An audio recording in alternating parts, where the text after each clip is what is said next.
Itu kecil bas. Besar bas. Itu kecil bas. Kita anak bas. Alright. Wah, ini drone aku.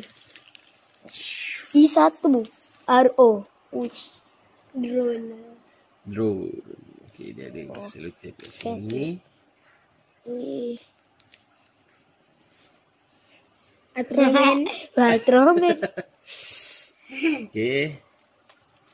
Besar Ke besar bas. Besar bas. Sama je macam yang drone kita tu. Ya, tapi kecil lah sikit. Okay. Yang ini saya beli siap dengan sensor obstacle avoidance. Dia ada kat sini.